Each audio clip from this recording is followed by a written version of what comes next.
이사야 29장 1절에서 14절 말씀.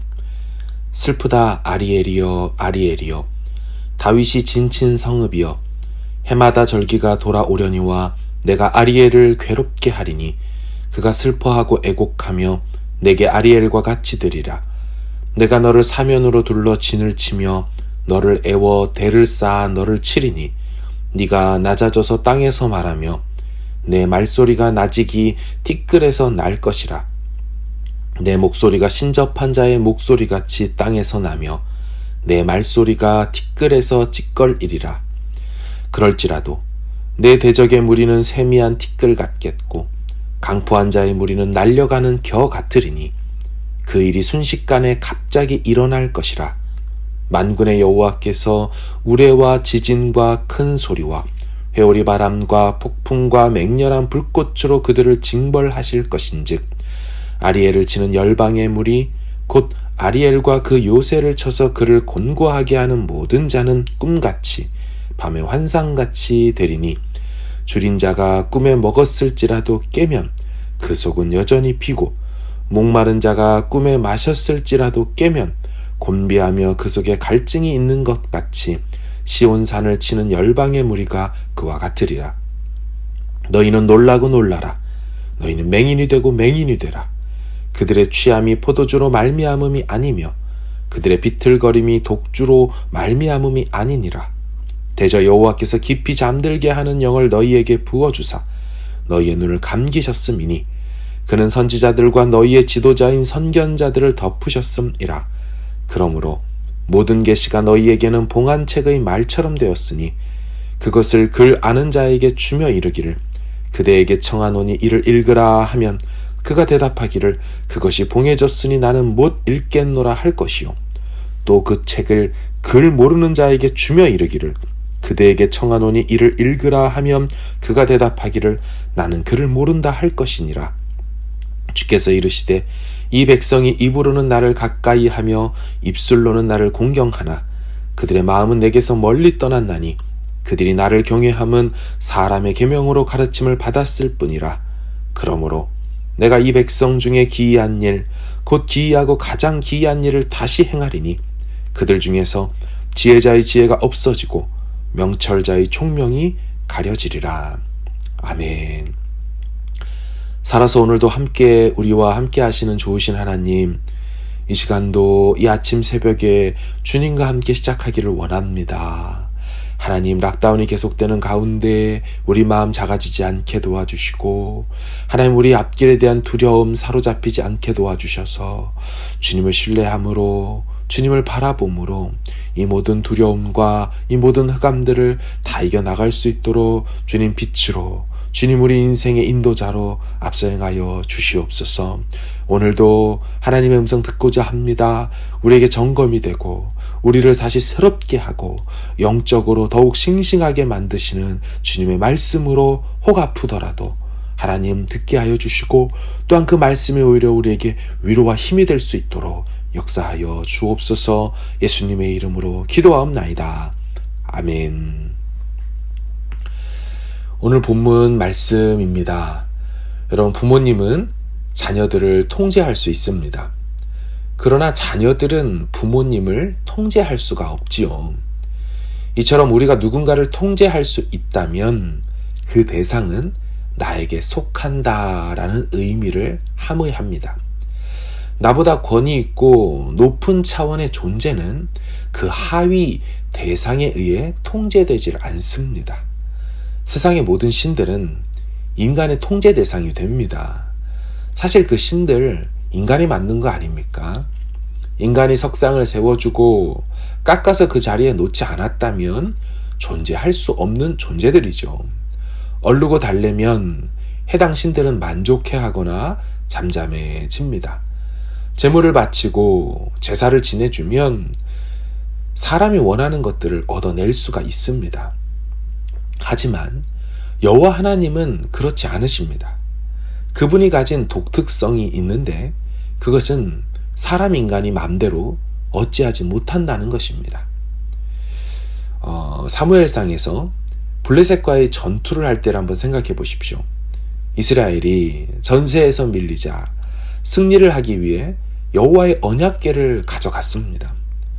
그들의 마음 저편에는 여호와를 조종할 수 있다고 생각했습니다.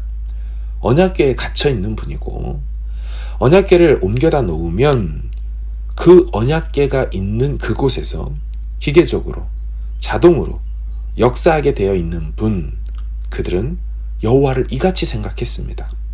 하지만 어떻게 되었습니까?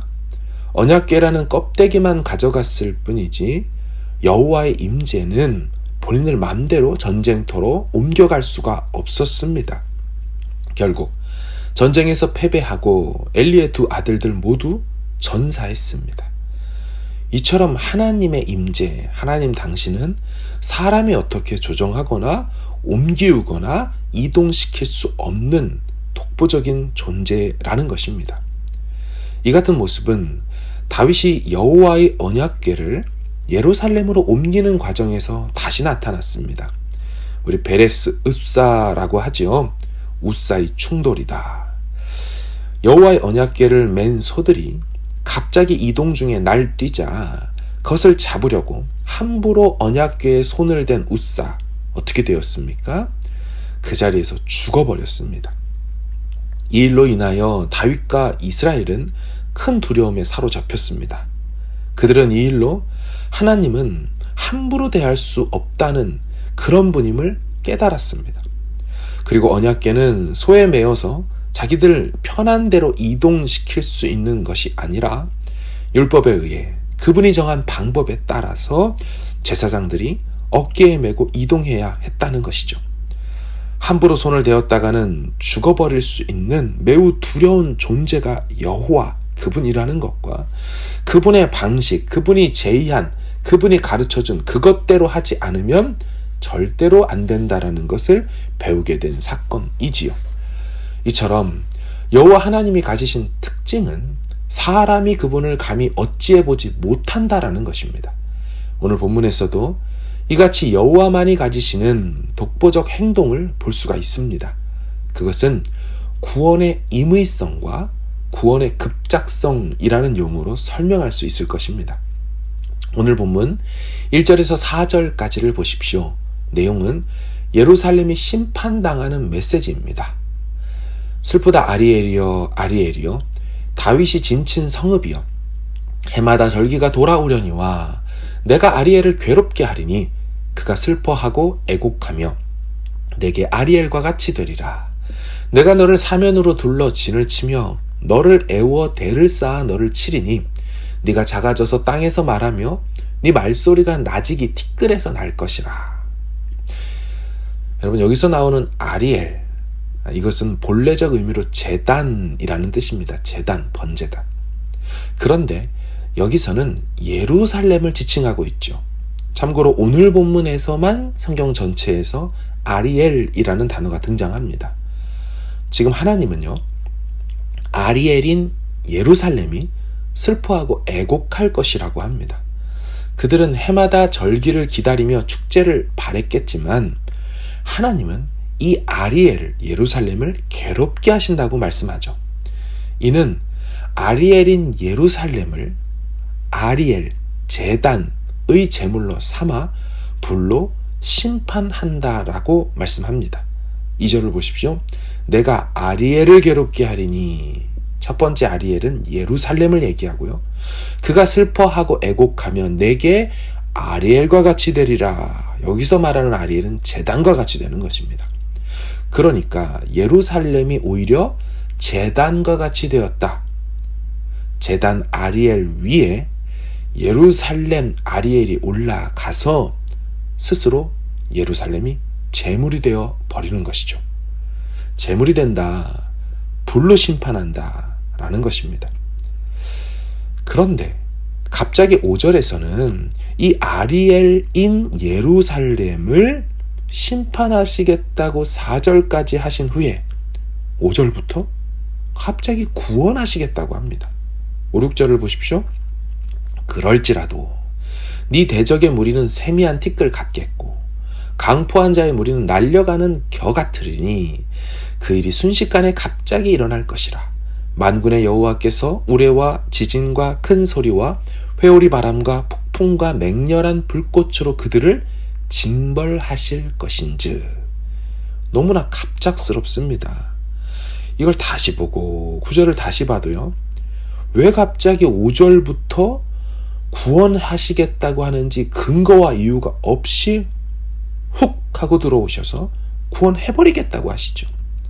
바로 앞 9절까지만 해도 여호와가 아리엘을 심판하시겠다고 하시더니 5절부터는 이 아리엘을 구원하시는 분은 여호와라고 말씀하신다는 거예요. 여러분, 이것이 앞에서 말씀드린 구원의 임의성, 구원의 급작성입니다. 서두에 말씀드린 것처럼 하나님 여호와는 이처럼 예측할 수 없습니다. 이 말은요, 하나님이 변덕스런 신이라는 것을 말하는 것이 아닙니다. 그분이 가지고 계시는 주권에 대한 강조적 표현인 것이죠. 누구도 인간 중에 그분을 마음대로 조종할 수 있는 존재가 없도다, 이것을 말하는 것입니다. 그렇기에 인간 이스라엘에게 필요한 것은 경외감입니다. 그분을 경홀히 가벼이 여기는 것이 아니라 그분은 두려워해야 될 존재라는 것입니다. 함부로 대할 수 없고 부주의하게 대할 수 없고 우리가 감히 예측할 수 없는 크고 두려운, 담아내고 예측 불가한 그런 분이라는 겁니다. 감안할 수 없는 분. 이 같은 여호와의 주권적 모습은 우리로 하여금 하나님 여호와 앞에 어떻게 살아야 하는지를 알려줍니다. 마치 하나님을 내 마음대로 조종할 수 있듯이 하나님은 이렇게 해야 하는 거야. 하나님은 내 행복을 위해 존재하셔. 하나님은 우리 가정에게 복만 주시는 분이야. 내가 기쁜 것은 하나님도 기뻐하실 거야. 우린 이렇게 함부로 우리 기준에서 말할 수 없다는 것입니다. 진실함과 진중함이 없음에도 겉으로, 형식으로 하나님 앞에 적당히 하면서 하나님을 속이려 드는 행동들에 하나님은 절대로 속아 넘어가는 분이 아니라는 것이죠. 내가 편한 방식, 내가 해오던 방식으로 하나님을 늘 그렇듯이 소비자 편의주의대로 종교 고객 제일주의 관점으로 섬길 수 없다는 것입니다. 하나님은 절대로 속아 넘어가지 않으시는 분입니다. 본문의 13절을 보십시오. 주께서 이르시되 이 백성이 입으로는 나를 가까이 하며 입술로는 나를 공경하나 그들의 마음은 내게서 멀리 떠났나니 그들이 나를 경외함은 사람의 계명으로 가르침을 받았을 뿐이라. 아멘. 입술과 껍데기, 형식으로 하나님 섬기는 것을 할 수 없다는 것이죠. 그런 것들로 하나님을 속여낼 수 없다는 것이죠. 다시 말하면 죄의적 경건을 삶의 경건으로 대체할 수 없다는 것입니다. 예배라는 형식, 제사라는 의식에 참여하여 제물을 드리고 형식에 동참했다고 해서 그것으로 하나님이 속지 않으신다는 것이죠. 하나님은 우리 삶의 경건과 진정성을 보시는 분이시지 형식과 의무를 다했다고 좋게 하는 분이 아니라는 것입니다.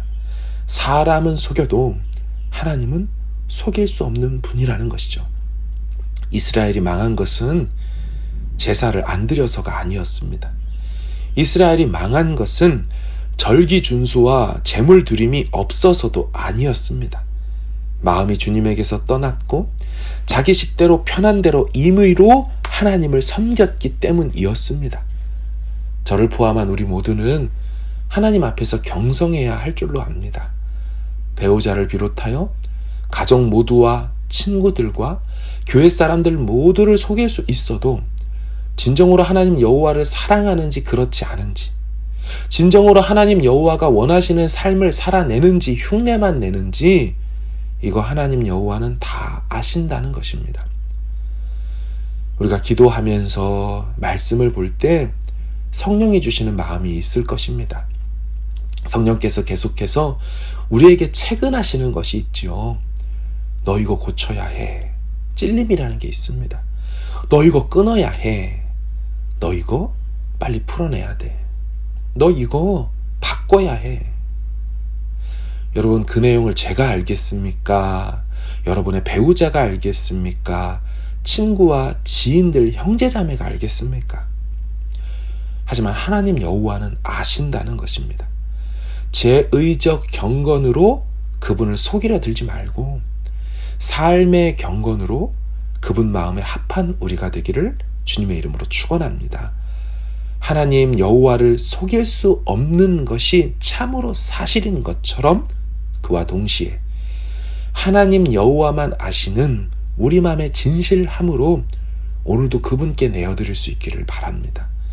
우리 삶과 우리 내면이 아리엘 제단 제물이 되어지는 진정한 삶의 예배자가 우리가 되기를 간절히 소망합니다.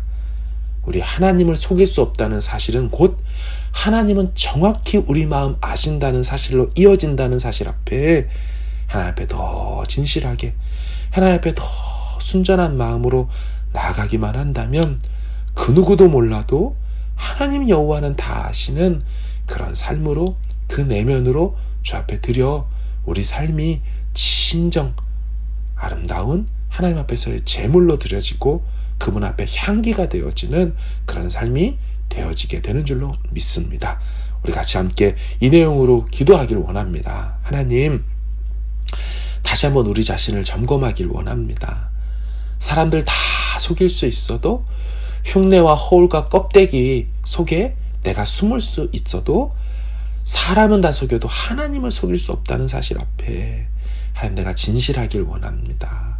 흉내내고 위장해서 하나님을 섬길 수 있는 것이 아니라 진실함으로만, 진짜 내면의 변화와 진짜 내면의 투명함으로만 하나님 앞에 설 수 있다는 사실 앞에 빨리 흉내내기와 위장과 그런 것들을 내려놓고 하나님 진정함으로만 나가기를 원합니다. 우리 이 기도 제목으로 기도하시고 가지고 나오신 기도 제목으로 주님 앞에 우리 마음 쏟아내는 시간 되기를 바랍니다. 함께 기도하겠습니다.